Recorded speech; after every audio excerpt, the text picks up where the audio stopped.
Check. 1, 2, 3. The D. Brief. This is the D Brief. Go. Your guide to Detroit. Your guide to Detroit's arts and entertainment scene. This is the D Brief. Hello and welcome to the podcast for and about Detroit artists and entertainers. I'm Seth Ressler. I'm Becky Scarcella. And today we are talking to Mark Stryker. He is the author of Destiny, 100 Years of Music, Magic, Community at Orchestra Hall in Detroit. Yes. That's a big title. Well, it's a big title for a beautiful book. Yes. There's a lot of great stuff in there, so it deserves a big title. Because it's been 100 years now that Orchestra Hall's been around, and this is really celebrating the entire history of that. Also, rejoining us today, we have Naya Marshall. She is the owner of Ivy Kitchen and Cocktails, which is over at 9215 Jefferson Avenue. Good to see you again. Yes. Likewise. East Side. Thanks for having me. So I got to ask, I feel like we didn't talk about the food enough yet. So if you could tell me one or two of your favorite dishes and you know, maybe more importantly, one of your favorite cocktails. Sure, absolutely. Let's start with an appetizer that's one of my favorites. We have this Argentina shrimp bruschetta, and it's made with this mozzarella mousse. It's organic cheese. It's fantastic. You know, it doesn't look nearly as flavorful as it is, so I highly recommend it because you'll get a burst of flavor. If your flavor profile is similar to mine, you're going to love it. Nice. Okay, cool. If you're looking for an entree, that is, again, all of our food is good. And I know I sound biased because I own the place. But Well, it's like picking a favorite but kid literally, or something. all of our food is really good. I don't even know. What's what to say. what seems to be the most popular order? So one of the, oddly enough, our vegetarian items are very popular. So our That's cool. etouffee, faro etouffee, it's a vegetarian vegan dish, and it's very, very popular, as well as our buffalo cauliflower. It's very popular.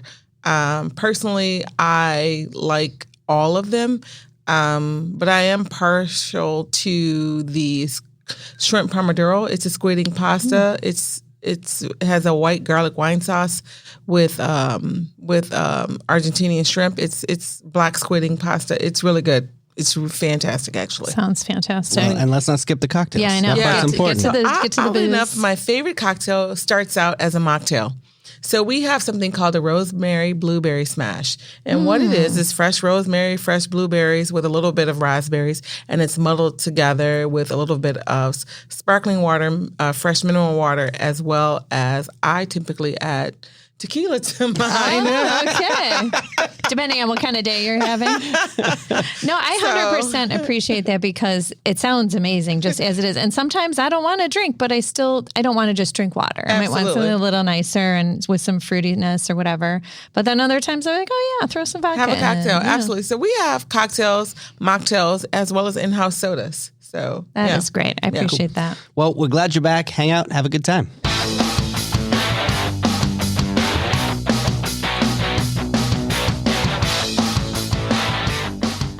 Becky, what do we got on tap for trivia today? Okay, so continuing my Detroit Institute of Arts theme, because the millage is up on March 10th, they're asking for renewal.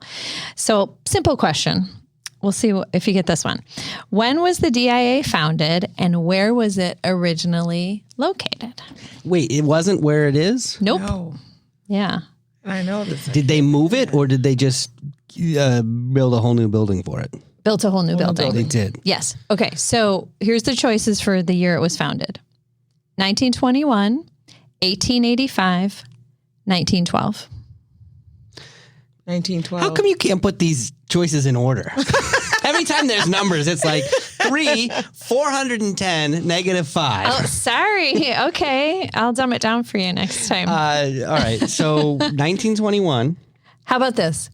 You just forget about the letters. Seth. Okay. Yes. I'll put it in order. Yes. 1885, Yes. 1912, or 1921. Well, we already established that they bought a Van Gogh in 22. 22, they bought the Van Gogh. You think their first purchase was a Van Gogh? I mean, that's pretty. That's going big. That's going big. Yeah. Yeah. 21, they had enough money for a Van Gogh. So 1912 would mean they're over 100 years old. Was there a centennial that I wasn't here? Do you remember any kind of 100-year? I think it's 1912. I really do. I'm not sure. It's 21 or 12 though. I think I'm going to go with 1912 too. No, it's actually 1885. No way. Which I've even worked at the DIA. Like I know I figured I knew a decent amount about it, but I actually did not know this I at did all. not know that. I didn't know it was that old. And where was it? Okay, so here's the choices for where it was. Woodward Avenue, Jefferson Avenue, Michigan Avenue. Michigan Avenue. Your restaurant isn't an old museum, is it? It could be. It was built in 1928, though, so that couldn't be it. Her building.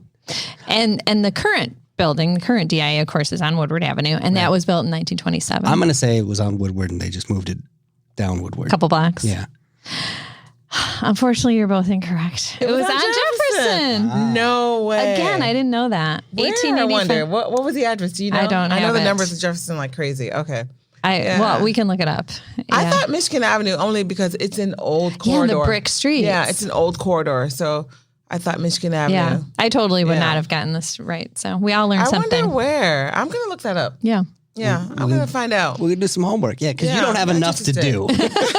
She likes her research.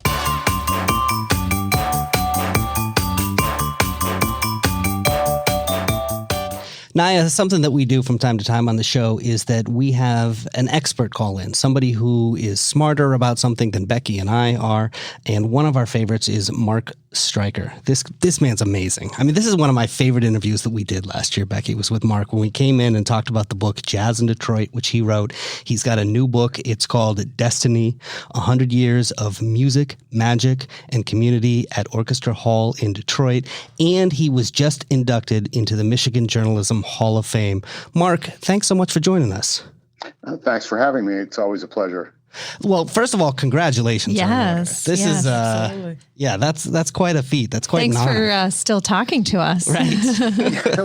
Well, I'll give one of those speeches where I have to make sure I mention all the little people. Oh, thank you. Yes, yes. So when do you actually get inducted? When do you actually have to have a At speech? the end of April, there's a ceremony up at Michigan State University where it's the School of Journalism there that organizes the Michigan Journalism Hall of Fame, and you know it's quite an honor. It was very unexpected, came out of the blue, and I'm really pleased about it. In particular, I'm pleased because it recognizes, I think, the importance of my induction anyway. Recognizes the importance of arts and culture reporting and criticism, which is what I did, here at the Detroit Free Press for 20 plus years. And so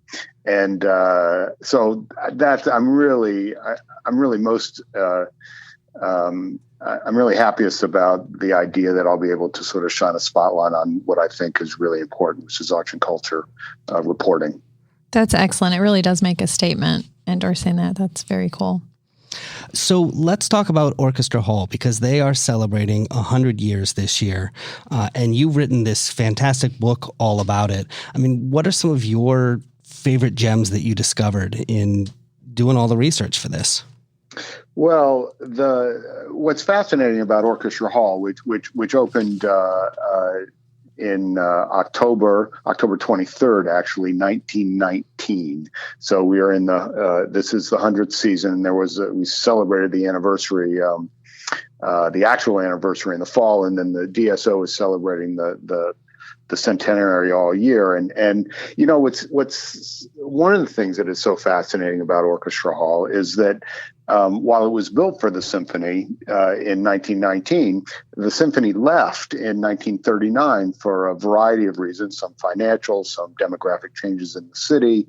And it wasn't until 1989 that the symphony came back to Orchestra Hall. And so literally 50 years, half the history of Orchestra Hall is completely separate from the history of the Detroit Symphony. So there are really, in some ways, there are two histories. There's the history of the orchestra as it's reflected through Orchestra Hall, but then there's this whole other side to the history of Orchestra Hall and the way in which so much of 20th century Detroit history gets reflected through that history. Are Detroit's issues with race, Detroit's issues with the up and down cycles of the auto industry, the city's long decline through the 1960s, 70s, and 80s and 90s, and now this sort of rebuilding and the way in which the orchestra, being saved from the wrecking ball in the 1970s and then renovated, and then the DSO moving back into it, and then there was an expansion that led to the Max M. Fisher Music Center that we have now.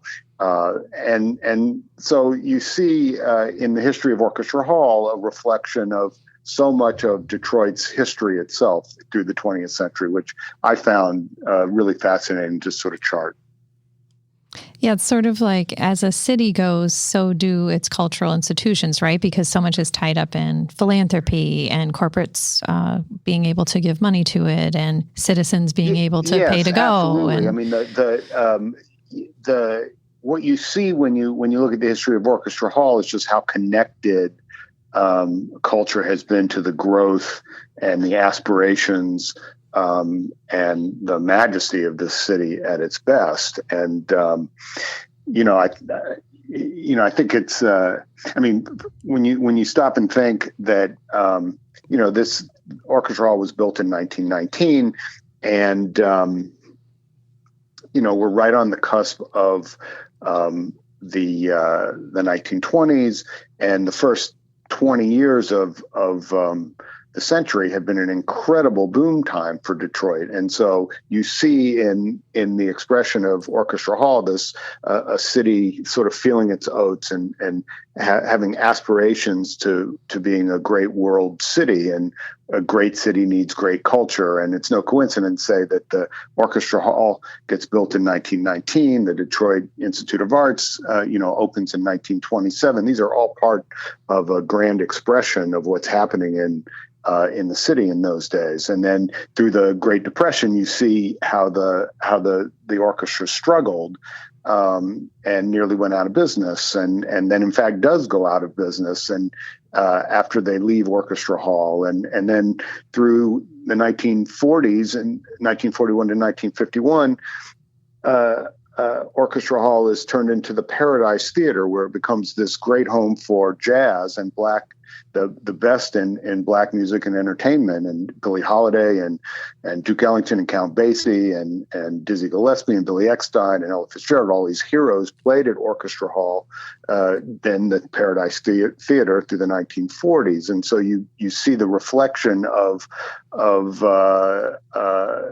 the beginnings of the civil rights era through this time, and the way the demographics in the city are changing. And so, as I said, that's what's really fascinating to me, is when you read the book about Orchestra Hall, is you're really seeing the history of the city through the prism of this, extraordinarily beautiful, acoustically perfect hall in the middle of the city. And in fact, we do. And to be clear, beyond the history, we talk a lot in the book about why the acoustics are so great and what it is specifically that makes the acoustics great. And we have reflections from some of the great musicians of the world, like Yo-Yo Ma and others, talking about playing on the stage at Orchestra Hall and what that feels like. So we'll have to go record a podcast there, and then we'll let you know. We'll report back. That's a real test. Absolutely. That's a real Absolutely. test. So anyway, speaking of the Detroit Symphony Orchestra, because obviously, the history is intimately connected,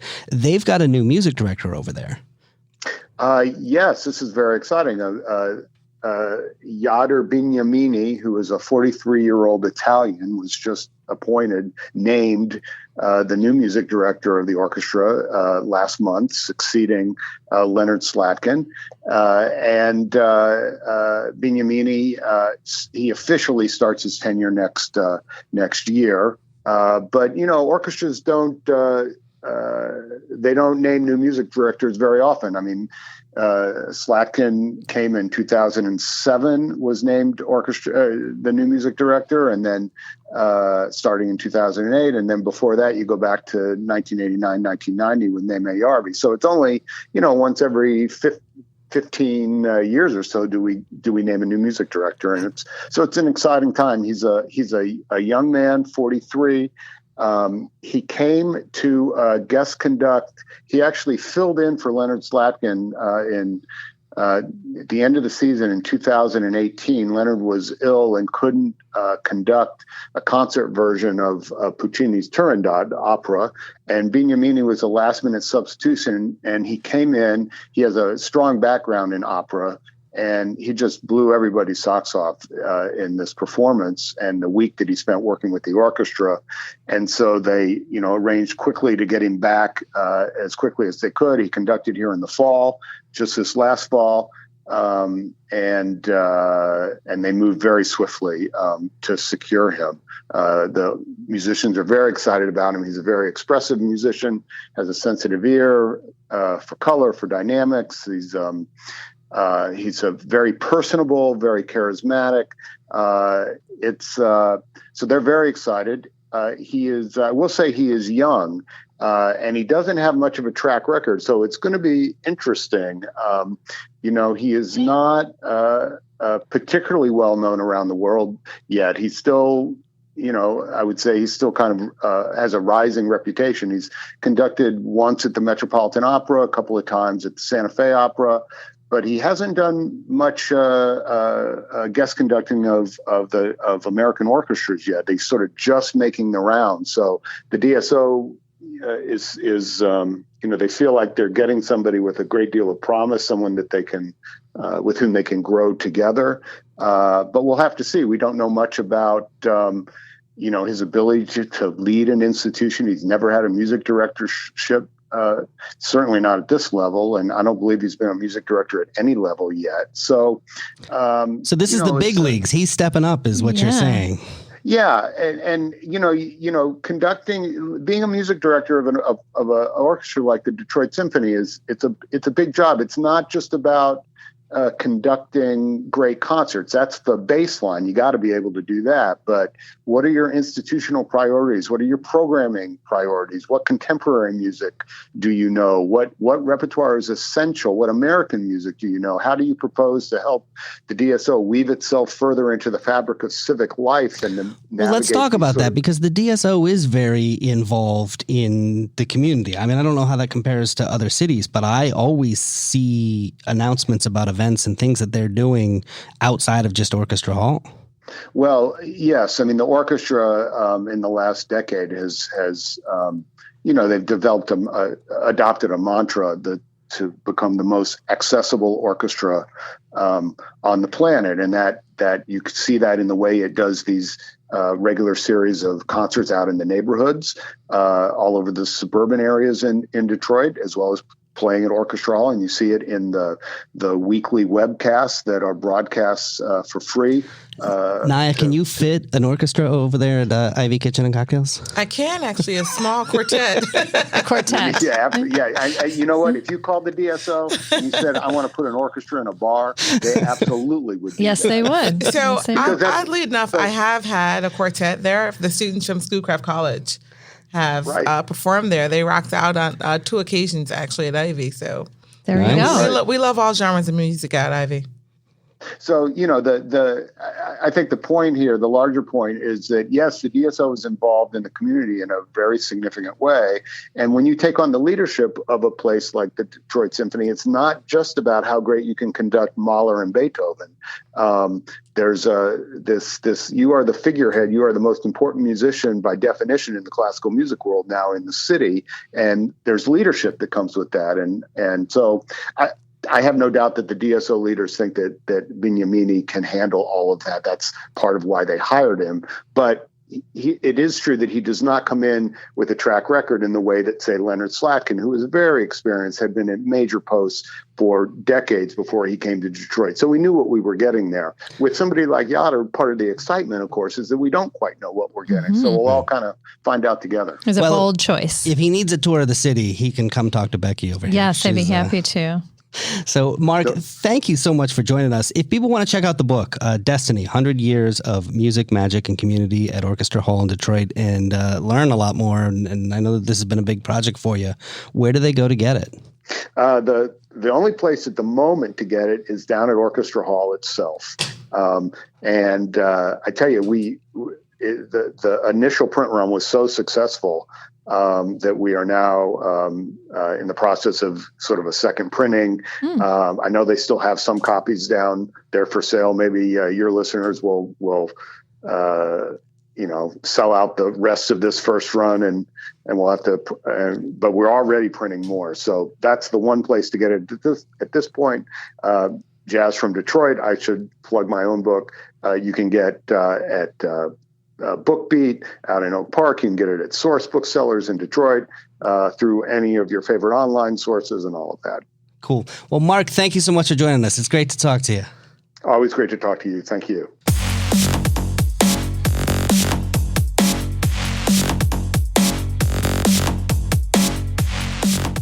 Let's get into some weekend recommendations. Becky, what are you telling people to go do? So this Friday, March 6th, I think you should go to this fundraiser. It's Empty Bowls Detroit at Easter Market. Seth, remember you and I were volunteer soup servers at this last year. We were. We went to this event. It's fantastic. So they have over 20 restaurants serving not only soup, I mean, primarily soups, but there's these amazing cheese platters and fruit trays and tons of desserts, and you will not be hungry. And you also get a painted bowl to take home. Yeah. So Empty Bowls, all throughout the year, they do these bowl painting workshops, and people individually hand paint bowls, and then they get fired. And the clay gets fired. The bowls get the clay fired. Gets fired.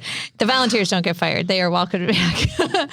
And then they're used for various things. And so it's a reminder that there's hungry people out there. Someone's bowl is always empty. So do your part.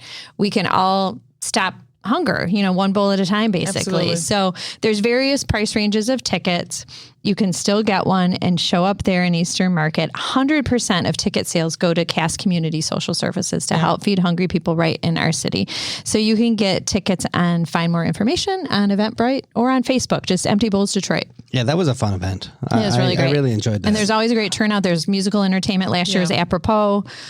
So really good. What about you, Naya? So my pick is Detroit Gets Married. It's because it's an awesome event. What? The whole Detroit city. gets So married? basically, if you are someone who is engaged and you want to get married, Oh boy, you don't tell can my girlfriend about this event. and get married with hundreds of other couples. Wow. It's like a flash All at once. It's like a flash mob wedding.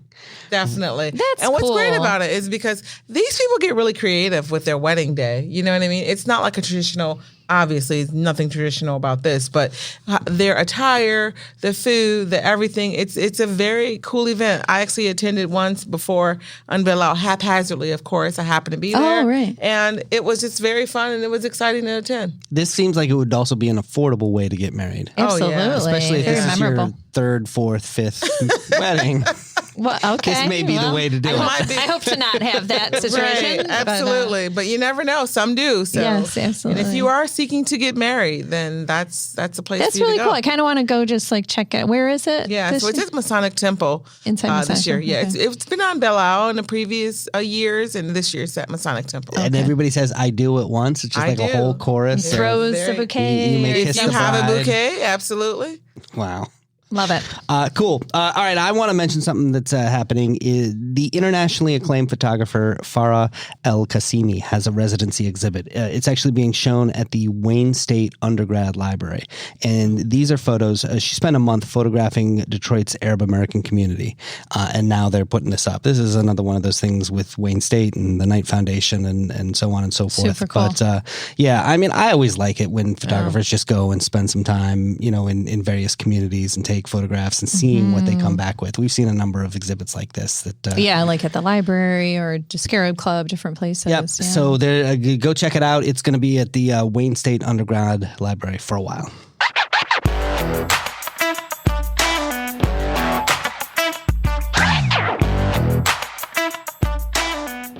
Naya Marshall is the owner of Ivy Kitchen and Cocktails. You can go visit. It's over at 9215 Jefferson Avenue. Thank you so much for joining us again today. Thanks for having me. Absolutely. We want to let everybody know that if you are in a band or you are a musician, a singer, a rapper, whatever it is that you might be, we are now accepting songs. Yes. So you can be featured on the podcast. All you have to do is go to our website, thedebriefdetroit.com, and right there you'll see the button that says submit a song. And I love listening to the diversity variety of things that people submit. So please send me your songs. And we're also putting together a Spotify playlist if you Yep. want to hear all the different songs that have been featured on the show. So you just go to thedmix.com and that'll pull up the Spotify playlist. There's 20 songs on there now, so keep on growing. Nice. For a Well, week. let's add another one today. What do you got for us? Yeah, so this song is called Anxiety by the Real Keys. That's Real Reel, Keys Keez.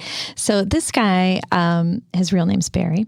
He is a phenomenal piano player along with some other instruments, but also a producer. He actually worked on the title track for that movie Us, Jordan Peele's Us. He worked on that. And this is his latest single he released last fall called Anxiety. It's featuring Dee Bryan.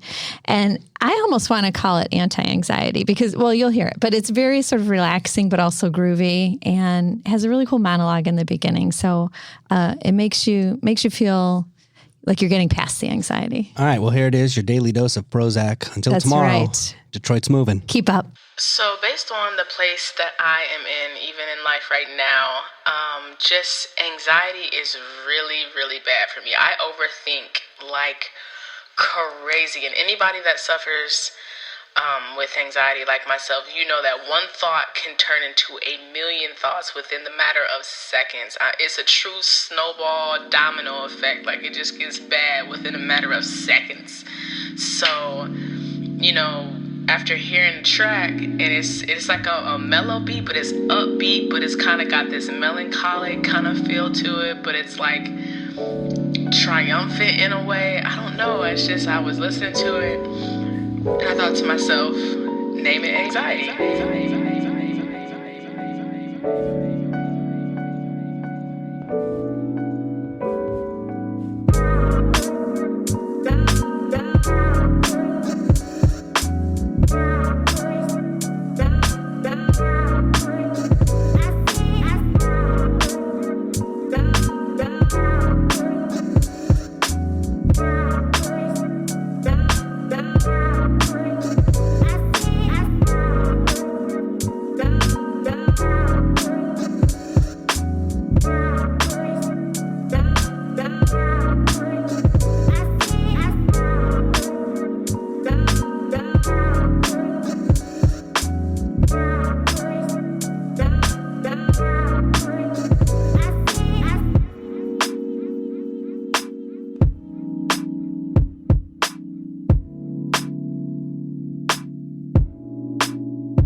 after, something that you're going through where you have these thoughts where you feel that you don't deserve all these good things that are happening to you, and, you'll look back at your past and you'll say, do I really deserve any of this? Am I ready for any of this? I've prayed for it, but now it's like, dang, it's here, and is this really even happening? Or is somebody going to come and sabotage it? Or thinking like, okay, now I'm getting all this good stuff, so something bad is surely about to happen. And it's like, no, you got to totally nix that out. You have to totally change your whole mind, your whole perspective, and understand that everything that's coming to you is what you deserve. Every good thing, you deserve it.